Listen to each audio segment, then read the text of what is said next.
एक average middle class और एक अपर क्लास के व्यक्ति में क्या डिफरेंस होता है? यही ना कि मिडिल क्लास वाले के पास कम पैसे होते हैं, वहीं अपर क्लास वाले के पास ज़्यादा। पर आखिर ये डिफरेंस पैदा कहाँ से होता है? ऑलमोस्ट हर बार ये डिफरेंस आता है उनकी इनकम के सोर्सेज से। जहाँ एक मिडिल क्लास व्यक्ति के पास इनकम का एक ही सोर्स होता है, वहीं एक वेल्दी इंसान की वेल्थ एक से ज़्यादा सोर्सेज से आती है। पर एक से ज़्यादा सोर्सेज ऑफ इनकम को बनाने से पहले हमको ये बात पता तो होनी चाहिए कि इनकम के सोर्सेज क्या क्या हो सकते हैं। इसलिए इस वीडियो में मैं आपको बताऊंगा 7 सोर्सेज ऑफ इनकम जिनसे एक एवरेज मिलियनेयर अपनी वेल्थ बनाता है। इसके अलावा वीडियो के अंत में मैं आपको कुछ तरीके बताऊंगा जिससे आप अभी के अभी घर बैठे बैठे इनमें से कुछ सोर्सेज ऑफ इनकम बना सकते हैं। सबसे पहली और सबसे कॉमन सोर्स है अर्न्ड इनकम। एक एवरेज इंसान की मेनली यही एकमात्र सोर्स ऑफ इनकम होती है। टिपिकली जब आप कोई जॉब करते हैं और सैलरी लेते हैं तब आप अर्न इनकम से पैसे कमा रहे होते हैं। एक छोटे ओहदे के कर्मचारी से लेकर सीईओ लेवल के कर्मचारी तक सब अर्न इनकम कमा रहे होते हैं। जी हाँ, सीईओ भी कंपनी का एम्प्लॉय ही होता है। सेल्फ एम्प्लॉयड प्रोफेशनल्स जैसे कि डॉक्टर्स, लॉयर्स और यहाँ तक कि फ्रीलांसर्स भी इसी कैटेगरी में आते हैं। अर्नड इनकम तब बनती है जब आप अपने टाइम के एक्सचेंज में पैसे लेते हैं, इसलिए इसको एक्टिव इनकम भी कहा जाता है, क्योंकि जब तक आप एक्टिवली काम करते हैं केवल तब तक आपके पास ये इनकम आती है। बड़े से बड़े मिलियनर्स भी अपनी शुरुआत एक्टिव इनकम से ही करते हैं और स्टार्टिंग के लिए एक अच्छा पॉइंट भी होता है। जब आपके पास अपना और अपनी फैमिली का खर्चा चलाने के लिए कोई इनकम का स्ट्रीम नहीं होता तब एक्टिव इनकम का सोर्स आप जल्दी से ढूंढ सकते हैं। पर अगर आप इसी कैटेगरी में लंबे समय तक बने रहते हैं तब आपके लिए ये कैटेगरी खतरनाक साबित हो सकती है, क्योंकि ये इनकम पूरी तरह से आपके टाइम पर डिपेंड करती है, जो कि आपके पास लिमिटेड ही होता है। आपके पास भी दूसरों की तरह 24 घंटे होते हैं और इसलिए एक पॉइंट पर आकर इस इनकम को बढ़ाया नहीं जा सकता। इसलिए स्टार्टिंग स्टेज में तो अर्न इनकम सही है, पर कुछ समय बाद आपको दूसरे टाइप्स की इनकम बनानी जरूरी होती है। इसके बाद आता है हमारा दूसरा टाइप, प्रॉफिट इनकम। ये इनकम तब आती है जब आप कोई भी प्रोडक्ट या सर्विस को मैन्युफैक्चर करके सेल करते हैं। मैन्युफैक्चरिंग करने में जितना खर्चा आता है उससे ज़्यादा कीमत पर आप आपका प्रोडक्ट या सर्विस सेल करते हैं, जिससे प्रॉफिट जनरेट होता है। इस स्टेज पर आकर आप एक एम्प्लॉय से एक एंटरप्रेन्योर बन जाते हैं, क्योंकि अब आप नौकरी की जगह बिजनेस कर रहे होते हैं। पहले के टाइम में एक बिजनेस स्टार्ट करना बहुत कठिन काम होता था, क्योंकि इसमें बड़े लेवल का इन्वेस्टमेंट चाहिए होता था और हर किसी के पास इन्वेस्टमेंट करने के लिए पैसे नहीं होते थे। पर इंटरनेट के आने के बाद से बहुत कम या बिना इन्वेस्टमेंट के भी बिजनेस स्टार्ट करना पॉसिबल हो गया है। प्रॉफिट इनकम भी 2 टाइप की हो सकती है, एक्टिव इनकम और पैसिव इनकम। अगर आप प्रोडक्ट खुद अपने हाथों से मैन्युफैक्चर कर रहे हैं तो ये एक एक्टिव इनकम होगी। इसमें भी आप जब तक काम कर रहे हैं तभी तक इनकम आएगी। एग्जाम्पल के लिए हैंडीक्राफ्ट्स, पेंटिंग वगैरह अगर आप खुद बनाकर बेच रहे हैं तो ये एक्टिव प्रॉफिट इनकम होगी। एक्टिव प्रॉफिट इनकम के मॉडल को आप बड़े स्केल पर नहीं ले जा सकते, पर अगर आप अपने प्रोडक्ट को बस डिजाइन कर रहे हैं और कोई मैन्युफैक्चरर आपके लिए प्रोडक्ट बना रहा है या फिर आप कोई डिजिटल प्रोडक्ट बनाते हैं, तो इस प्रॉफिट इनकम को बड़े स्केल पर ले जाने और इसको पैसिव इनकम बनाने के चांसेस आपके पास ज़्यादा होते हैं, क्योंकि इसमें अगर आप एक बार अपने बिजनेस की प्रोसेस सेट कर लेते हैं या एम्प्लॉयज़ हायर कर लेते हैं तो आपके पास फिर फ्री टाइम बचता है। कभी भी कोई भी बिजनेस स्टार्ट करने से पहले हमको ये देखना जरूरी होता है कि वो एक बड़े लेवल तक स्केल किया जा सकता है या नहीं। तीसरी इनकम कैटेगरी होती है इंटरेस्ट इनकम। ये इनकम तब होती है जब आप किसी को अपने पैसे उधार देते हैं और उस पर इंटरेस्ट लेते हैं। Bank deposits, government bonds, debentures, fixed deposit वगैरह इंटरेस्ट इनकम कमाने के कुछ मीडियम्स हो सकते हैं। ये इनकम पूरी तरह से पैसिव इनकम होती है, क्योंकि इसको कमाने के लिए आपको एक्टिवली काम नहीं करना पड़ता।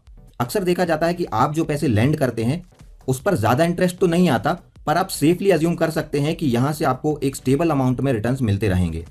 अपनी पहचान वालों, रिश्तेदारों या दोस्तों को पैसे इंटरेस्ट पर देना अवॉइड करें, इससे आपके रिलेशंस खराब हो सकते हैं। चौथी इनकम कैटेगरी है डिविडेंड इनकम। डिविडेंड इनकम तब मिलती है जब आप किसी कंपनी में इन्वेस्ट करते हैं और वो कंपनी जो प्रॉफिट कमाती है उस प्रॉफिट का कुछ हिस्सा आपको डिविडेंड के फॉर्म में देती है। जब आप किसी कंपनी के शेयर खरीदते हैं तो उस कंपनी पर कुछ मालिकाना हक आपका भी हो जाता है और इसी कारण आप उसके कुछ प्रॉफिट के हकदार भी बन जाते हैं। इसलिए कंपनी अपने शेयर होल्डर्स को प्रॉफिट में से डिविडेंड देती है। डिविडेंड जनरली हर क्वार्टर, मतलब कि हर 3 महीने में दिए जाते हैं। अब ये जरूरी नहीं है कि हर कंपनी आपको डिविडेंड दे। हर कंपनी का डिविडेंड देने का अपना अपना तरीका होता है। अगर आपका इन्वेस्ट करने का मेन मोटिव डिविडेंड कमाना है तो पहले थोड़ी रिसर्च करें कि कौन सी कंपनी एक अच्छी डिविडेंड देने की हिस्ट्री रखती है। 5वीं कैटेगरी है रेंटल इनकम या फिर किराए से आने वाली इनकम। रेंटल इनकम का फंडा सिंपल है। जब आप आपका कोई एसेट किसी को यूज करने के लिए देते हैं और उसके बदले में किराए के रूप में पैसे लेते हैं तो ये इनकम रेंटल इनकम कहलाती है। जनरली घर या कार को रेंट पर देकर लोग पैसे कमाते हैं, पर ऐसा माना जाता है कि कमर्शियल प्रॉपर्टी से सबसे ज्यादा रेंटल इनकम मिलती है। कमर्शियल प्रॉपर्टी मतलब कि वो जगह जिसका यूज बिजनेस करने में हो सकता है। अगर आपकी बिल्डिंग में कोई दुकान खोल रहा है हॉस्पिटल खोल रहा है या ऐसा ही कोई दूसरा बिजनेस कर रहा है तो उससे आपके पास ज़्यादा रेंट आएगा। वहीं अगर आपकी बिल्डिंग एक घर के फॉर्म में यूज हो रही है जिसमें आपके किराएदार रह रहे हैं तो उससे आपकी रेंटल इनकम कुछ कम आएगी। जरूरी नहीं है कि आपको रेंटल इनकम के लिए बड़े बड़े इन्वेस्टमेंट्स ही करने पड़े, आप कम इन्वेस्टमेंट वाली चीज़ें भी रेंट पर दे सकते हैं, जैसे कि कोई इंस्ट्रूमेंट्स, इवेंट्स के लिए speaker system, hand cards etcetera. हमारी छठी इनकम सोर्स है रेसिडुअल और रॉयल्टी इनकम। इस सोर्स से आपको आपके एक बार किए गए काम के लिए फ्यूचर में कंटिन्यूसली इनकम होती रहती है। जैसे अगर आपने कोई बुक लिखी है तो वो जब तक बिकती रहेगी उसकी रॉयल्टी आपको मिलती रहेगी। कुछ ऑथर्स की बुक्स पर मूवीज और टीवी सीरियल्स भी बन जाते हैं और ऐसे केस में उनको और ज्यादा रॉयल्टी मिलती है। यूट्यूब पर एक बार बनाई गई वीडियो को जब तक लोग देखते रहते हैं तब तक उसको डालने वाले को इनकम होती रहती है। म्यूजिक बनाने वालों का म्यूजिक जितनी बार लोग आईट्यून्स या स्पॉटिफाई वगैरह पर सुनते हैं उनको उतना पैसा मिलता जाता है। फोटोग्राफर्स, इलस्ट्रेशंस, आइकन्स और लोगो बनाने वाले लोग भी इसी तरह से अपने क्रिएशंस को एक बार बनाकर हमेशा इनकम जनरेट करते रहते हैं। और आखिर में आते हैं कैपिटल गेन्स। जब आपके किसी एसेट की वैल्यू बढ़ जाती है और फिर उसको बेचकर आप जो पैसे कमाते हैं उसको बोलते हैं कैपिटल गेन्स। वैसे तो हम ज़्यादातर वो चीज़ें लेते हैं जिनकी वैल्यू टाइम के साथ कम होती जाती है, जैसे mobile phone, car, bike, TV. पर बहुत सी चीज़ें ऐसी भी होती हैं जिनकी वैल्यू टाइम के साथ बढ़ भी सकती है, जैसे स्टॉक्स, प्रॉपर्टी, मेटल्स जैसे कि सोना, चांदी। मान लीजिए आपने कोई चीज़ 1 लाख रुपए में खरीदी थी और टाइम के साथ जब उस चीज़ की वैल्यू 1.5 लाख रुपए हो गई तब आपने उसको बेच दिया, तो जो 50,000 रुपए की एक्स्ट्रा इनकम आपको हुई वो कहलाएगी कैपिटल गेन्स। तो ये थी 7 अलग अलग टाइप की इनकम्स। अगर आप इनमें से कोई भी टाइप की इनकम शुरू करना चाहते हैं तो मैं आपकी हेल्प करने की पूरी कोशिश करूंगा। आप कमेंट्स के थ्रू मुझसे सवाल पूछ सकते हैं। हमेशा याद रखिए कि कभी भी एक ही सोर्स ऑफ इनकम पर डिपेंडेंट मत रहिए। छोटी छोटी ही सही, पर आपके पास मल्टीपल सोर्सेस ऑफ इनकम होनी चाहिए। अब मैं आपको बताऊंगा कि इनमें से कुछ सोर्सेस ऑफ इनकम कैसे आप घर बैठे बैठे बना सकते हैं। सबसे पहले interest income. Interest income start करने के लिए आप घर बैठे म्यूचुअल फंड्स में इन्वेस्ट कर सकते हैं। इसके लिए आप म्यूचुअल फंड्स की वेबसाइट पर जाकर अपने सारे लीगल डॉक्यूमेंट्स अपलोड करके डायरेक्टली म्यूचुअल फंड्स में पैसे डाल सकते हैं। और इसके अलावा आजकल बहुत सी म्यूचुअल फंड्स ऐप्स भी चलती हैं जिनसे आप अपने फोन के थ्रू ही इन्वेस्ट कर सकते हैं। मैं खुद 2 साल से ऐप के थ्रू इन्वेस्ट कर रहा हूं। और बस ये बात ध्यान रखिए कि इंटरेस्ट इनकम के लिए आपको इंटरेस्ट देने वाले म्यूचुअल फंड्स में इन्वेस्ट करना है, जैसे कि लिक्विड फंड्स, डेट फंड्स वगैरह। इसके बाद डिविडेंड इनकम भी आप घर बैठे कमा सकते हैं। इसके लिए आपके पास 2 तरीके हैं।